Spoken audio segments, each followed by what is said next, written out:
Good afternoon, everybody, and thank you for joining us. Welcome to Post Hoc Live. I'm Drew Armstrong, the executive editor of Endpoints News and your host. So we are a week out from the JP Morgan Investor Conference in San Francisco. We're going to be doing something very cool there for those of you who are fans of the show. For the first time ever, we are going to be doing Post Hoc Live.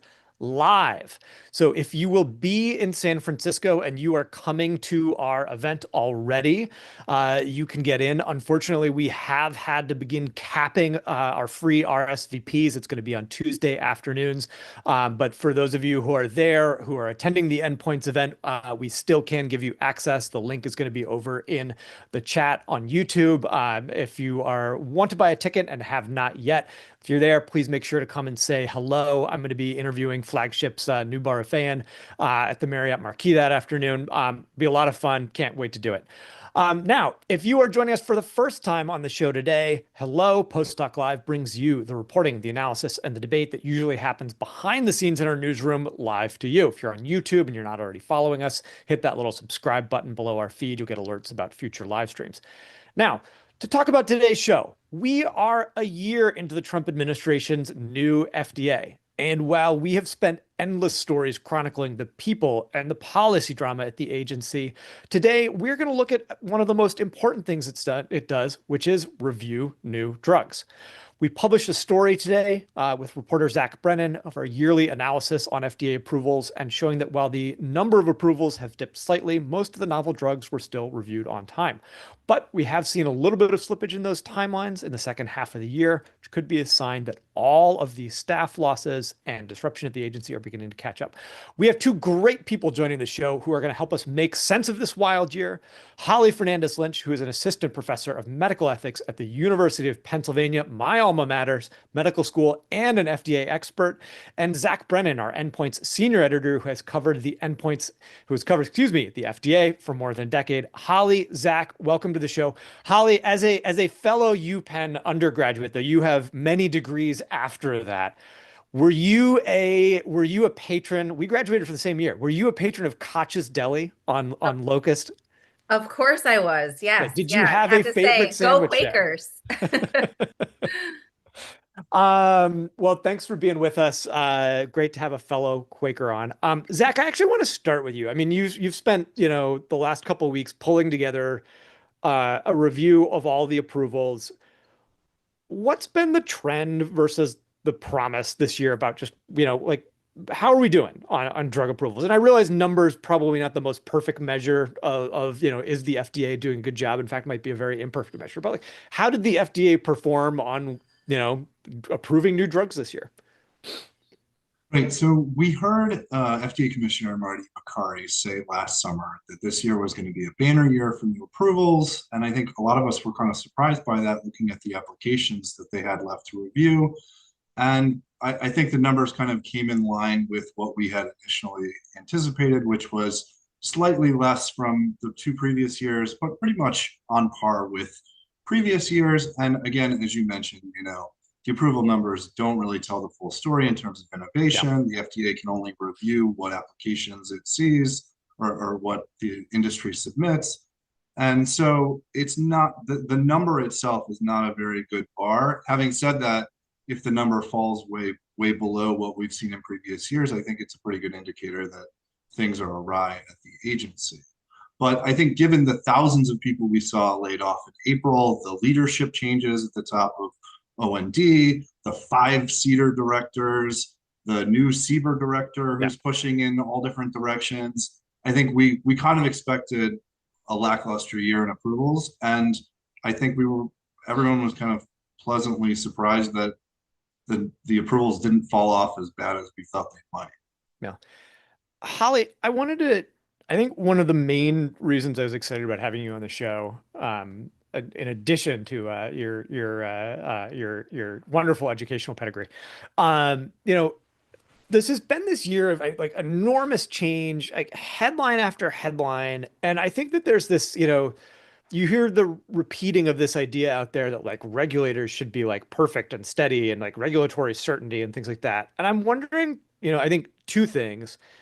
One, where you put all of the change that we've seen over the last year kind of in the like spectrum of possible change that we might see at regulators, whether it be the FDA or other regulators historically? Like, how does this kind of fit in with the amount of transition or shift that we might see?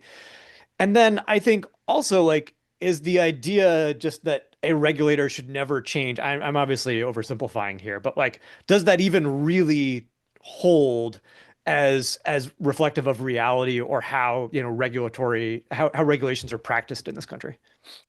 Yeah, I mean, well, first, thank you for having me. And there's so many different ways to answer that question. And Go one of the answer it things all. that Love I've it. Yeah. that I've kind of stumbled on in talking to other colleagues who work on FDA related issues and reporters is that often I would just talk about the agency or the FDA as this historically, as though it were this historically consistent government entity. But it does shift from administration to administration, right? And so now I've started talking about this FDA or Trump's FDA versus Biden's FDA. And on the one hand, that makes sense that FDA is going to be responsive. We want an agency, I think, in many ways to be democratically responsive. And so when we have a new president come in and the appointment of a new commissioner, there are regularly going to be changes in policy priorities. On the other hand, right, we need some consistency between and across administrations. You've seen lots of pharma executives say, we are in drug development programs for the better part of a decade or longer, right? We need to know that what FDA is telling us today is going to hold true 4 years from now, 8 years from now, or we're not going to be able to have any kind of consistency to guide our investment decisions. So we do see from administration to administration that each commissioner has their pet policy projects or ideas, whether, Caleb was very interested in real world evidence and what can we learn after a product is on the market. The key change in this administration has been just the tremendous number of new policy proposals, or beyond proposals, policies actually being enacted.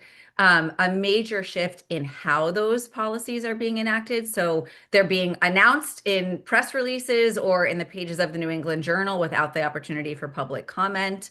And they're also happening at a time of major staffing change for the agency, as Zach was just mentioning, right? So it is not the agency that we've always had in the past. The only other thing I'll say, before we move on from this point is the top layer of FDA shifts from administration to administration, of course, right? Like the people in the commissioner's office often change. The rest of the agency does not typically change and certainly does not change as dramatically as we've seen in this administration. And so we're losing that level of expertise and policy consistency that we've had in the past.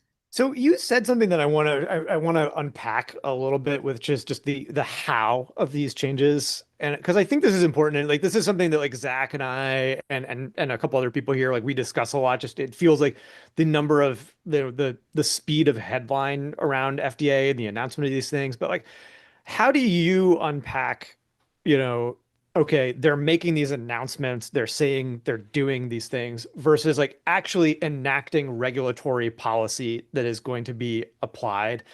And like, I guess what I'm asking is like, how real and firm should we think of this stuff? And I feel like the answer is not so simple as just like, well, they said it, but they didn't, issue the guidance so you can ignore it. It feels like the truth is somewhere in between in the kind of ruling by executive order. Like, how do you make sense of, the pronouncements, that whether it be the press release, the comments and speeches, the New England Journal of Medicine stuff versus like putting the like boring business of putting out regulations and like turning this into enforceable policy? How do you unpack all that?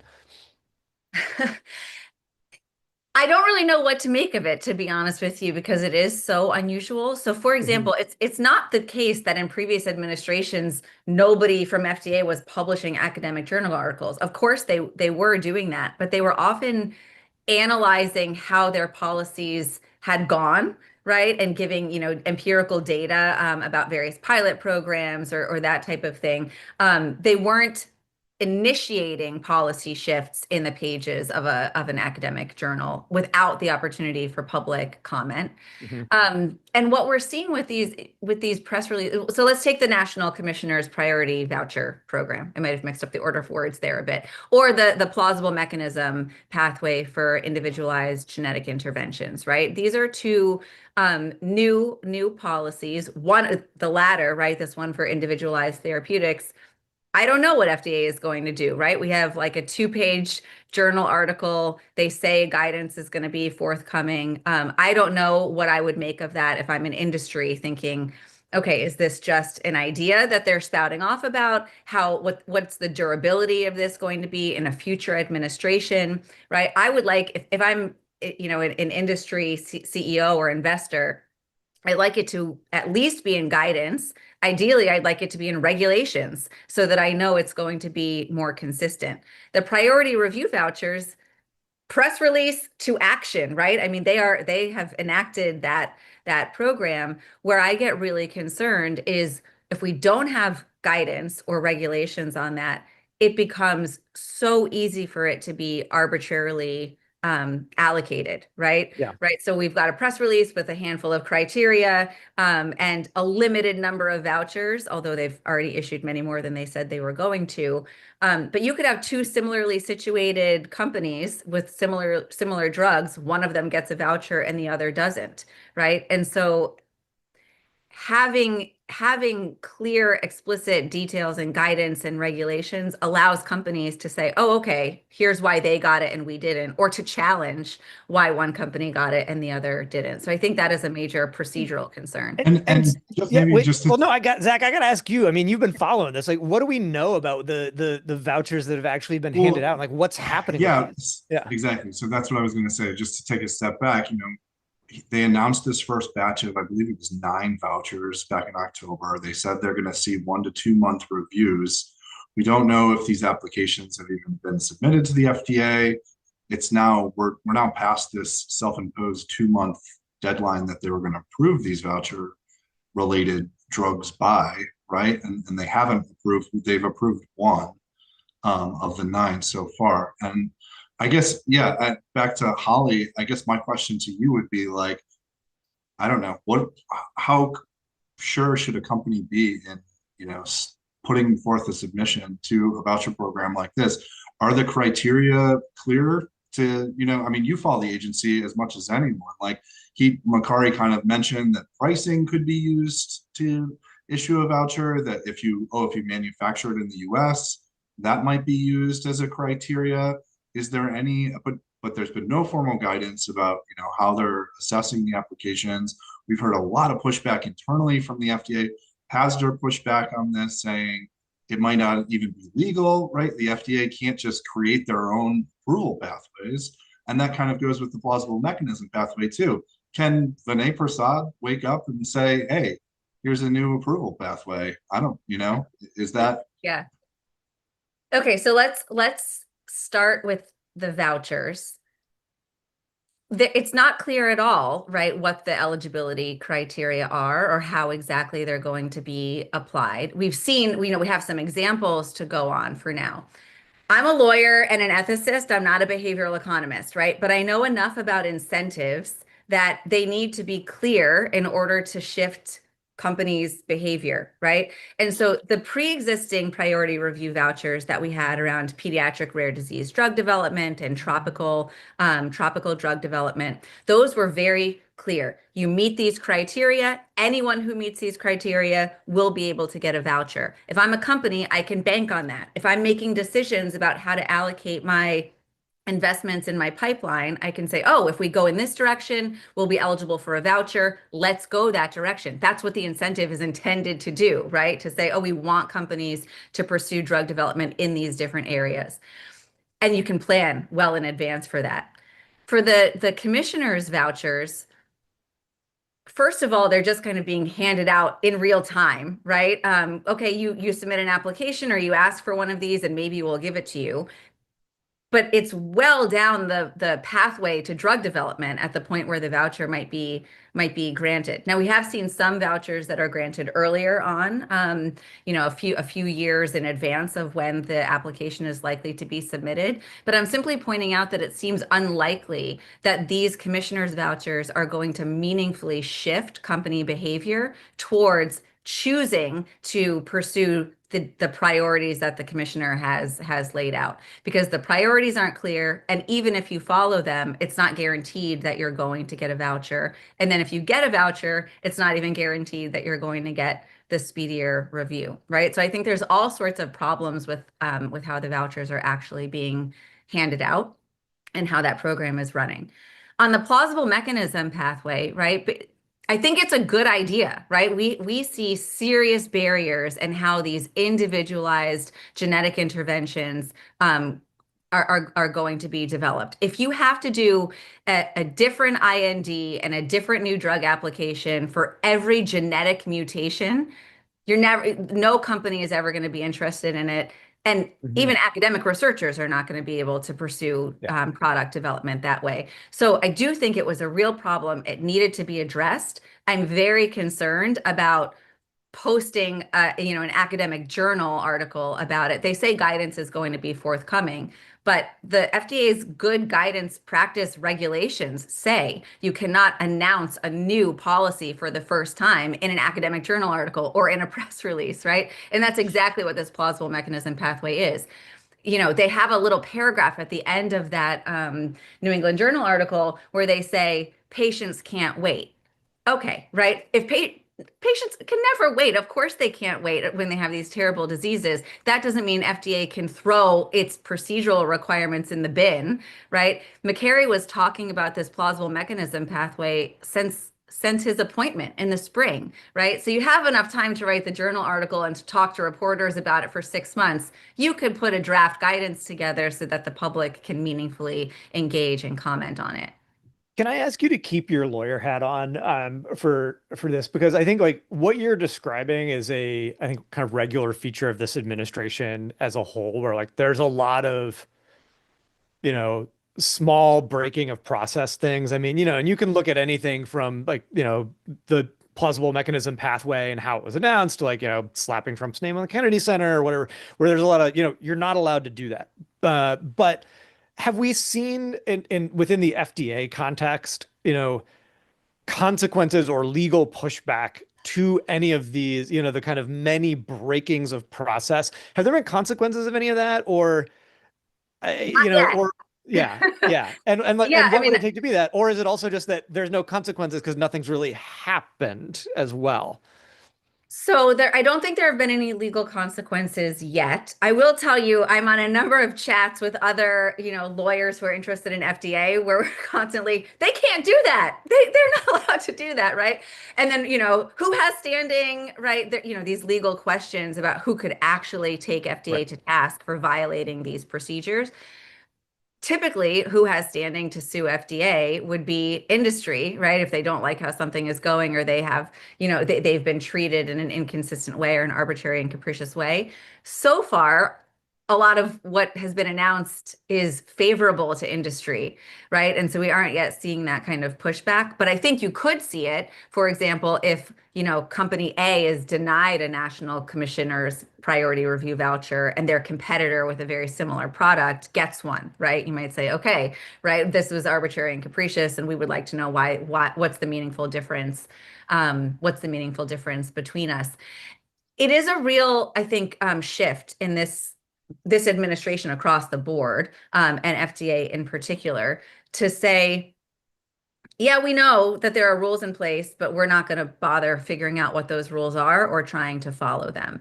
McCary and Prasad on one of the podcasts that they did after Prasad came back after his brief hiatus from the agency, they were talking about, FDA's lawyers and basically saying, yeah, FDA's lawyers always tell us, no, we're not allowed to do things, but we found some who tell us, yes, you can do things in a particular way. And they basically said, Prasad said, we're going to do things right, even if it means we have to break a few rules. And look, I'm an ethicist and a lawyer. Like I'll tell you, obviously, law doesn't always exactly map onto what's ethically appropriate, but there are a lot of important procedural protections in FDA law that I'm thinking they don't fully understand. And part of it has to do with providing that predictability and consistency to the regulated industry, and making sure that there is opportunity for public comment. So we hear this administration talk about radical transparency, and they're having closed door meetings with industry and not providing opportunities for the rest of us to comment on their policies. I think that's a major concern. I want to bring Zach in here to talk about the regulatory consistency bit because Zach, you had a story yesterday about this CRL that Sanofi got for their MS drug, the BTK inhibitor, tolebrutinib, and FDA and the CRL, it sounds like they raised a bunch of questions, and you can tell us about that. But then you also reached out to them, and they made some comments back to us that I know you have a story coming out on a little bit later today, talking about this certainty aspect. So can you walk us through that? And then I want to get Holly's take on this as well. Yeah, well, so again, this is kind of an interesting new trend where they're breaking precedent in not holding these advisory committee meetings where they typically hold, they bring in outside experts to take a look at questionable data or data that's kind of on the border of being approvable or not approvable. And they're holding less of these. And ostensibly, they're saying, well, we're releasing all of our rejection letters basically in real time as some sort of, I don't know, Band-Aid, I guess you could say, for not holding as many of these advisory committee meetings. So in this, complete response letter, which is basically a rejection letter for the Sanofi drug, they mentioned a lot of, concerning side effects that they found in the data and other questionable post hoc analyses that they found in the data that Sanofi had never mentioned, certainly didn't mention in their PR regarding, Sanofi put out their PR prior to the actual rejection letter being released publicly. So I think it was a little off-putting to read everything that Sanofi had read in the past about this drug and then see what the FDA had to say. And it was kind of like, how come this hasn't been aired before? And then Sanofi comes back to me and says, well, we tried to contact the review team. They were shifting the goalposts. And we've heard this from other companies too, right? It's like, we don't even really know who's on the review team anymore. We don't know, and it does seem like there is this kind of ever shifting dynamic between a lot of these companies and the FDA. But again, I think companies kind of go in that direction when they feel like they're caught flat-footed, right? Holly, what's your take? And I'd also like to hear kind of your take on, because I think about this a lot, I can never remember when there's ever been a CDER and a CBER director who are both clearly political appointees, right? Like when the Trump administration leaves, Tracy Beth Hogue and Vinay Prasad are going to go out the door, right? And to have these two people ostensibly leading the agency, I don't know. What do you think that means for?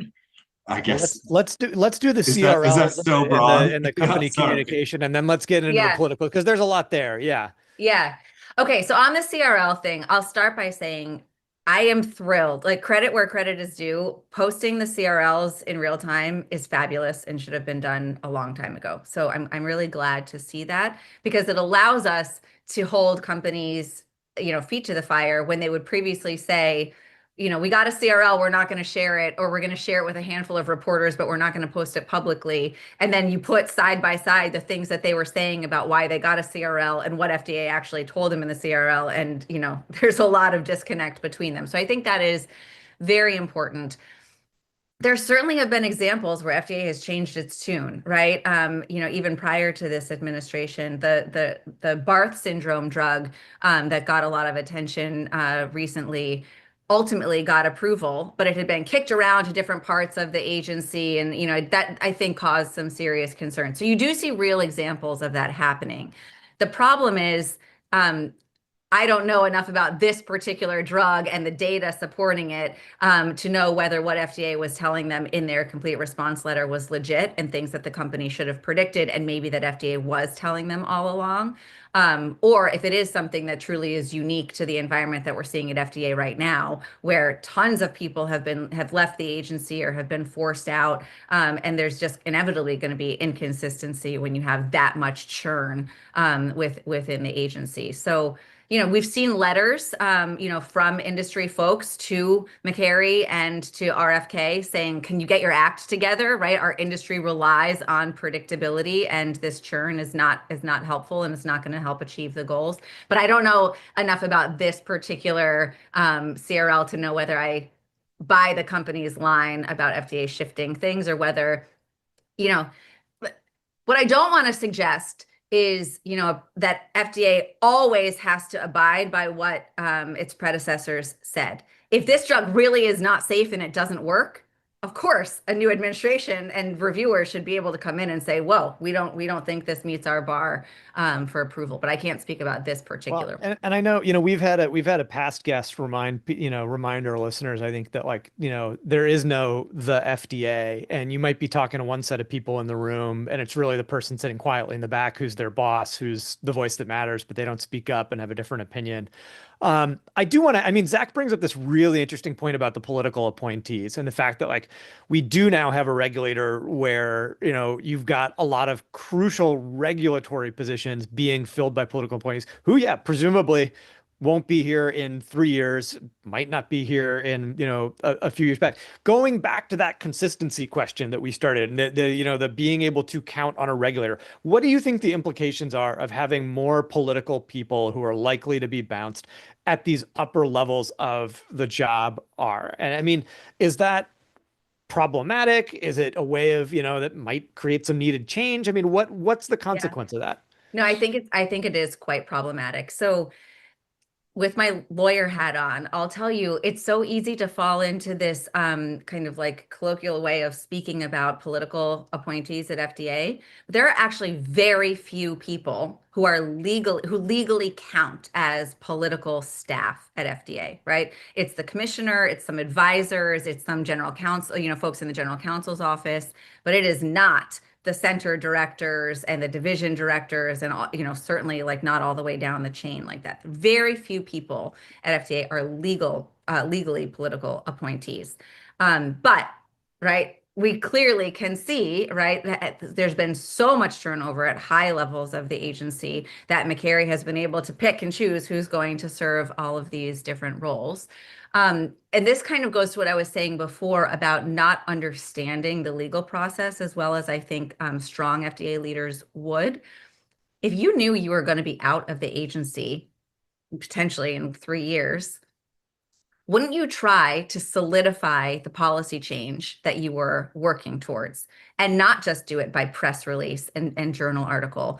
At the very least, have guidance. Guidance can be changed, regulations can be changed, but there are procedures that you need to go through to change them, right? So at the very least could slow down the next administration if they wanted to change all of your policies. But they're not taking that approach.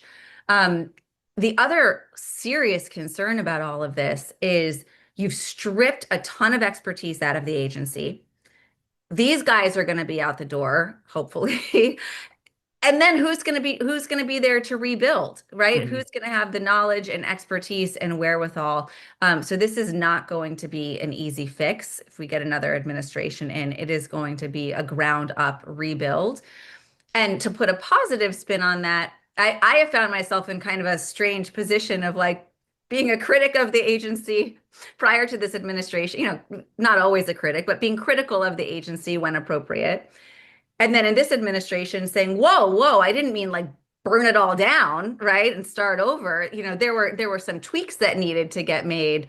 But I'm really concerned about the length of time it's going to take to rebuild FDA into a trustworthy entity where people are willing to work. Right? I wouldn't advise anybody that I cared about even a little to go work at FDA because I saw news today that Prasad told all of his employees, you need to make your calendars open so that my office can schedule appointments with you. And if you see an appointment for me show up on your calendar, don't speak to your supervisor about it. Like, from what leadership Employees love it playbook? when you do that. As a manager, as Zach's manager, I'm sure he would be thrilled if I started doing that. Well, Holly, I know we have to let you go. You're an awesome guest. It's been a blast having you on, and really enjoyed the conversation. So thank you for being with us, Holly Fernandez Lynch, our FDA expert, who you will see returning to the show, I hope, for a future episode here on Post Talk Live. Zach Brennan, our senior editor who covers the FDA. Thank you guys both for being with us. That is all the time we have for today. We will be following all of these topics very closely. You can keep up with our coverage at endpoints.news or by subscribing to our newsletters. As I said, I am heading on a plane to San Francisco late Saturday night. We'll be running our event Monday and Tuesday. We have our happy hour. I'm super excited to do the show live there. If you're there, come say hi. We will be delighted to have you join us. Recording of this conversation will live on YouTube, and the audio will be on Spotify and Apple Podcasts up in the next little bit. If you've already signed up for our Post Hoc newsletter, where we send out alerts about this, you'll get notifications the next time we have a show. If you're not signed up, head over to endpoints.news. Then in the top right-hand corner, hit the reader profile link and then preferences, and you can get on our list that way. You can also follow us on X, LinkedIn, YouTube, Spotify, Apple Podcasts, and Blue Sky by searching for Endpoints News. A huge thank you to our producer, Nicole Wetzman, and our engineer, Dalen Turk. We will see you the next time news breaks. For Post Talk Live, I am Drew Armstrong.